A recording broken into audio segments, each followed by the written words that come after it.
Good morning বন্ধুরা, সকাল সকাল চলে এসেছি কোথায় সেটা দেখে বুঝতেই পারছো। আলাদা করে আর কি বলবো তোমাদের। আসলে বেরোনোর ভিডিওটা দিতে পারিনি কারণ রাস্তা প্রচন্ড জল জমেছে চারিদিকে। যারা আমাদের এই সোনারপুর রাজপুরের আশেপাশে থাকো তারা বুঝতেই পারছো আমাদের রাস্তার মানে কি অবস্থা। তাই জন্য একেবারে মন্দিরে এসে ভিডিওটা শুরু করলাম। তো আশা করছি সবাই ভালো আছো, আমরাও ভালো আছি। দেখো বাইক রেখে যাচ্ছি ওই পুজোর ওই প্রসাদ ফ্রসাদ গুলো কিনবো বলে। বাবা ওইদিকে আগে চলে যাচ্ছে, ওর বাবা ডাকছে, বলছে বাবাই শোন, ওই যে দেখো ওই যে আবার এগিয়ে আসছে আর বলছে তোমরা এত আস্তে হাঁটছো, আমার ভালোই লাগছে না। বন্ধুরা, আমরা প্রায় আছি মায়ের বাড়ি পুজো দিতে। আর যে সকাল সকাল বেরিয়ে পড়লাম, মানে মায়ের বাড়ি না আসলে যেরকম কিরকম একটা লাগে। তোমরা ঠিকই ধরেছো বন্ধুরা, আমরা মায়ের বাড়ি এসেছি, মা বিপত্তারিণীর বাড়ি। প্রসাদ কেনা হয়ে গেছে, এবার যাচ্ছি মায়ের বাড়ির দিকে। তো আমরা এই যে পৌঁছে গেছি মায়ের বাড়িতে। এইখানে একজন বসে থাকে যিনি জিজ্ঞাসা করে যে আমরা কজন পুজো দেবো, সেই হিসাবে ওনারা ফুল ঝুড়ি দেয়। তো যাই হোক একদম মায়ের দোরগোড়ায় পৌঁছে গেছি। ওখানে ওই ওরা জিজ্ঞাসা করে ফুলগুলো দিয়েছে, আমরা নিয়েছি ঝুড়ি সমেত। আমরা যাচ্ছি, বাবাই আমার কাছে দিল না ঝুড়িটা, বলছে মা আমাকে দাও আমি নিয়ে যাবো। বলে ও দেখো আগে চলে গেছে, ওকে দেখাই যাচ্ছে না। এতক্ষণ মনে হয় গিয়েও বসেও পড়েছে। আমিও পৌঁছে গেছি, ওই যে বাবাই। এইবার এখানে বসবো। এক লটের পুজো হয়ে গেছে, বললো যে এবার আর কজন আসলে আবার এই লটটার পুজো হবে, তারপরে আমরা পুজো দেবো। চলো পাশে থাকো আর দেখতে থাকো পুরো ভিডিওটা।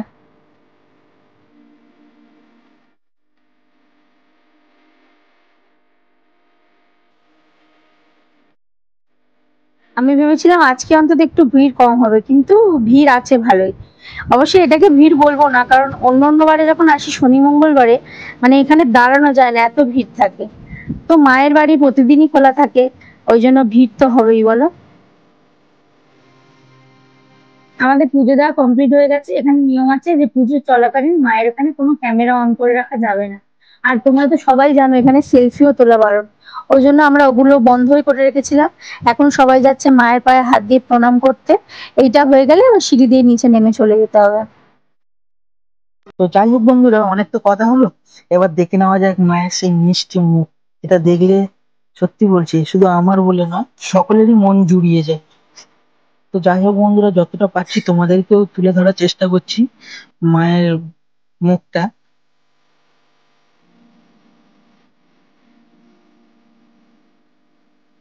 তো আমরা প্রায় চলেই এসেছি মায়ের পুরো কাছাকাছি। পুজো এখনো শেষ হয়নি, এখনো পুজো বাকি আছে, তাই এখনো মায়ের ভক্তরা বসে আছে। আমার মায়ের পায়ে হাত দিয়ে প্রণাম করা কমপ্লিট হয়ে গেছে। এখানে চরণামৃত দেওয়া হয়, তাই আমরাও একটু চরণামৃত নিয়ে নিলাম। এবার যাচ্ছি দুর্গাবাড়ির দিকে, যেখানে মায়ের অপূর্ব রূপ, মানে চোখ ফেরানো যায় না। তোমরাও দেখো তাহলে বুঝতে পারবে যে কেন আমি বলছি। বাবাই যখন খুব ছোট ছিল তখন এই দুর্গা মায়ের সামনে দাঁড়াতে খুব ভয় পেত, কারণ সেই সিংহর চোখ আর মহিষাসুরের চোখ তার কাছে যেন একটা ভয় হয়ে দাঁড়াতো। এখানে সবকটাই দেবতা রয়েছে যেগুলো দেখার মতন। মনে হচ্ছে যেন একদম জল জ্যান্ত দেখছি আমি সবকিছু। আর এই যে আপনারা দেখছেন, এটা হচ্ছে বাবা দুলাল। ইনি হচ্ছে প্রথম মাকে স্বপ্নেতে দেখেছিলেন, আর এনার জন্যই মা আজকে এখানে এইভাবে প্রতিষ্ঠিত হয়েছেন। আর আপনারা এখানে দেখতে পাচ্ছেন এক গুচ্ছ মুনি ঋষি, যাদেরকে আশা করি শুধু আমরাই না, ছোট ছোট বাচ্চারাও সব চেনে বা নামও জানে এই মুনি ঋষিদের। তো এইবারে চলে এলাম বাবাইয়ের প্রিয় ঠাকুর, মানে বন্ধুও বলা যায়, গনু দাদা।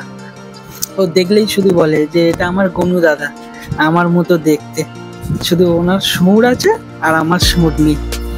তো এখন প্রণাম করতে করতে আসছে, একটু ধৈর্য ধরলেই বুঝতে পারবেন ও কাছে এসে শুধু কি করে। গনু দাদাকে দেখলে যেন ওর মন প্রাণ ভরে যায়, মিচকে মিচকে হাসতে থাকে। এইবারও তাই করলো, এই দেখাচ্ছে, এই দেখো আমার বন্ধু, ও খুব ভালোবাসে গনু দাদাকে।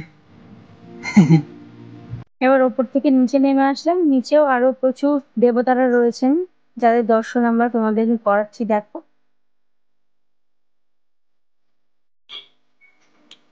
এখন আপনারা দেখছেন মা শীতলা, দেখুন কি অপরূপ দৃশ্য, কত সুন্দর মিষ্টি মুখ মায়ের, দেখলে যেন প্রাণ জুড়িয়ে যায়। এরপরে আমরা এলাম মা মনসা দেবীর কাছে। দেখুন নিচে বেহুলা লক্ষ্মীরা একটা ছোট মূর্তি করেছে। এরপরে আমরা চলে এলাম রাম ও সীতা মা, পাশেই রয়েছেন দেখছেন তার প্রাণের চেয়েও প্রিয় হনুমান। এরপরে আমরা চলে এলাম লক্ষ্মী নারায়ণ দেবীর কাছে। দেখুন কত সুন্দর, মানে ক্যামেরাতে লাগছে এরকম ছোট, কিন্তু মূর্তিগুলো বেশ বড়। এবারে আমরা চলে এলাম গৌর নিতাই। দেখতে পাচ্ছেন কত সুন্দর তাদের সেই নাচের ভঙ্গিমা অবস্থায় মূর্তিটা তৈরি করা হয়েছে। তো যাই হোক, এরা বাবাই শেষ প্রণামটা করলো, করে একটু মুচকি হেসে চলে গেল তার মায়ের কাছে।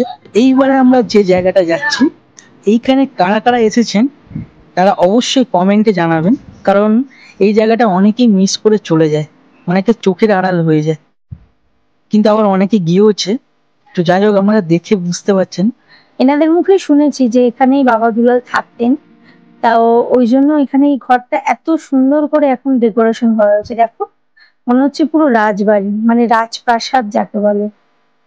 এটাই 1 বছর বা 1.5 বছর হলো এটাকে তৈরি করা হয়েছে, আগে এটা আমি দেখিনি। যদিও এর আগে করা থাকে তাহলে আমি জানি না, আমি এরকমটাই আমি দেখছি। এখানে মায়ের একটা ছোট্ট ছবি টাঙানো রয়েছে।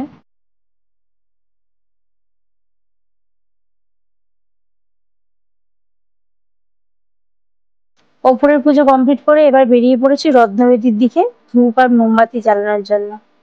আর এইখানে বাবাই যাচ্ছে, দেখো এখানে যে পুকুরটা রয়েছে, প্রচুর বড় বড় মাছ। ও এখানে আসছে আর এখান থেকে যেতেই চায় না। মাছ তো রয়েছে, তার সাথে এখানে কচ্ছপও থাকে, জানো বন্ধুরা? কি সুন্দর কচ্ছপটা একটা ডালের ওপর চুপ করে বসে থাকে।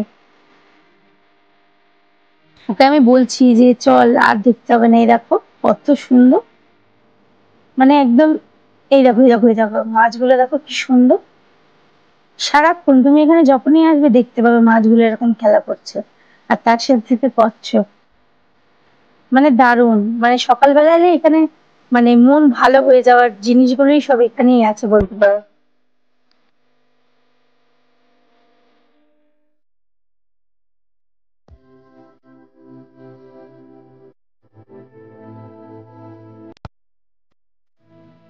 এই যে দেখো, এই যে কচ্ছপটা ওই যে একটা ডালের উপর বসে আছে, জানি না তোমরা বুঝতে পারবে কিনা। এই যে দেখো, ও সবসময় ওরমই থাকে। এই যে দুটোই আছে আজকের আবার। এই দেখো, একটা এদিকে মুখ ফিরে, একটা সোজা। বাবাই এখান থেকে যেতেই চাইছে না, আমি ডেকেই যাচ্ছি, শোনা চল চল। ওই দেখো, ও যে একটু দাঁড়াও মা, একটু দাঁড়াও, আমি টেনে টেনে ওকে নিয়ে যাচ্ছি। আমরা এখন চললাম রত্নবেদির দিকে। এই দিক দিয়ে গেলে সামনেই রত্নবেদির মন্দির।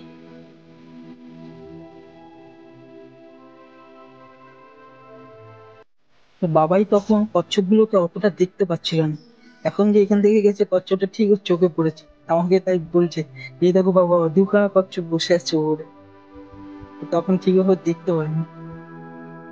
তো যাই হোক, চলে এসেছে রত্নবেদির সামনে। এটা হচ্ছে রত্নবেদির পিছনে গাড়ি পার্কিং এর ব্যবস্থা আছে, সবাই গাড়ি রাখতে পারে। এখানে যে গাড়ি রাখা হয় সম্পূর্ণ বিনামূল্যে, এখানের জন্য কোনো টাকা পয়সা কিছু নেওয়া হয় না কারোর কাছ থেকে। এখানে যত নতুন বাইক বলুন, 4 চাকা, যত রকমের গাড়ি নতুন যদি কেউ কিনে, সবাই এখানে এসে মাকে প্রথম পুজোটা দিয়ে তারপর সেই গাড়ি চালায়। আর সব থেকে বড় কথা, এখনো পর্যন্ত এই মায়ের মন্দিরে আসলে তোমার নিজের ইচ্ছা না হলে তোমার কোনো খরচাই করতে হবে না, যা করবে সব বিনামূল্যে। আপনি যে পুজো দেবেন মাকে, ওটা ফুল মিষ্টি ধূপ ওটা তো আপনি কিনবেন, কিন্তু এক্সট্রা যে দক্ষিণা বা জুতো রাখতে গেলে, বাইক রাখতে গেলে যে টাকা দিতে হয়, বা হ্যাপা কোথায় রাখবেন, এখানে কোনো ঝামেলা নেই। সম্পূর্ণ এসে শান্তিতে মাকে ডেকে পুজো দিয়ে যেতে পারবেন। এই যে প্রতিবারের মতন এবারেও একই বায়না, ও টিপ পড়বে না। ও মানে যবে থেকে ভালোভাবে কথা বলা শিখে গেছে তবে থেকে ওর বায়না শুধু এই ঠাকুরের টিপ বলে না, ওকে কাজলের টিপও যখন পড়াতাম একটু যেই বলতে শিখলো, আগেই বলতো মা আমাকে পড়াবে না, আমি কিন্তু বড় হয়ে গেছি। প্রত্যেকবার এখানে পুজো দিতে আসি, ওর বাবার টিপটা পড়িয়েছে কিন্তু খুব সুন্দর, নিজেও পড়ছে, আবার আমাকে বলছে দেখো আমি কি সুন্দর ভাবে পড়েছি। হ্যাঁ, আবার জিজ্ঞাসা করছি কেমন হয়েছে বলো। তারপর এখানে আসলাম আমরা যে জুতোগুলো রেখেছিলাম সেই জুতোগুলো নেওয়ার জন্য। তো এখান থেকে এই যে দাদাটা দেখছো, এই দাদাটা আমার বাবাকে খুব ভালোবাসে, বাবার ভিডিও দেখে, তাই ওর হাতে যে ক্যাডবেরি আর চিপসটা দেখছো ওনারাই দিয়েছেন।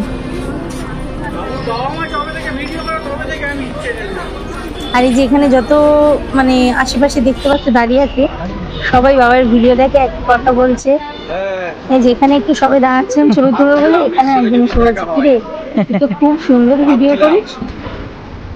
এই যে, ছেলেকে নিয়ে এসো না, ছেলেকে ছিল না। ও ভিডিওটা যা করে বাস্তবতার উল্টো পুরো। হ্যাঁ, শুধু ওর অ্যাক্টিং এর ওখানে ওরকম বাবা, ও পুরো চুপচাপ। আস্তে আস্তে বাবার ফ্যান বেরিয়েই চলেছে। এখানে দাঁড়িয়ে আছি, এই যে এনারাও বলছে একটা ছবি তুলবে। আর আমি ঠিক আছে তুলে না। ও এখানেই থাকে? হ্যাঁ হ্যাঁ, আমাদের বাড়ি এখানে। বাবার সাথে এরা একটু সেলফি তুলবে বলছিল, আর শুধু এরা না, অনেকেই ওয়েট করেছিল, তো সবাই এখন বাবার সাথে সেলফি তুলছে। রেস্টুরেন্টেও এনারাও বলছে যে বাবাই তোমার ভিডিও খুব ভালো লাগে। বাবাই রাস্তায় বেরিয়েছে আর খাওয়া দাওয়া হবে না, সেটা কখনো হয়? পুজো দেওয়া শেষ হয়নি তখন থেকেই বলছে বলছে মা সেই দোকানের লুচিটা খেতে যাবো না? আমি বলছি হ্যাঁ রে বাবা যাবো, দাঁড়া। এই যে আনন্দটা খালি দেখো, বলছে কখন তরকারিটা আসবে আমি খাবো। আমি যে, দেখেছেন মানে, হ্যাঁ ওই দেখো ওর মুখটা দেখে বুঝতেই পারছো যে ওর কতটা খিদেই পেয়ে গেছে। আমরা যখনই মায়ের কাছে পুজো দিতে আসি আমরা এখান থেকে সকালে টিফিনটা করেই তারপর বাড়ি যাই। এখানে নিরামিষই সবকিছু পাওয়া যায়। বলছে আগে আমাকে দাও, আগে আমাকে দাও। তো যাই হোক, বাবাই তার প্রিয় খাবার পেয়ে খুব খুশি। আর ওর মা ফোনটা করছে একটা, করা হয়ে গেল, মাই খাই দেবে, খাই দিচ্ছে। খুব ভালো হয়েছে আজকের, বাবাই নিজের মুখে বলছে। তরকারিটা একটু মিষ্টি মিষ্টি, তো ও একটু খেতেও ভালোবাসে মিষ্টি মিষ্টি তরকারি। তো যাই হোক, বাবাই এখন টিফিন করে নিচ্ছে। ও একাই আমাদের ভিডিও নিচ্ছিল, আর আমি বললাম দাঁড়াও তোমারও আমি ভিডিও নেবো। বলেও দেখা এক মন দিয়ে খাচ্ছে, আমিও ভিডিও নিচ্ছিলাম, ও কিন্তু জানেই না। ব্লগটা দেখতে দেখতে অনেকটাই বড় হয়ে গেলে বন্ধুরা। তো যাই হোক, যদি ব্লগটা ভালো লেগে থাকে তাহলে অবশ্যই লাইক কমেন্ট আর সাবস্ক্রাইব করতে ভুলবে না। আর টাটা, সবাই ভালো থেকো আর পাশে থেকো এইভাবেই।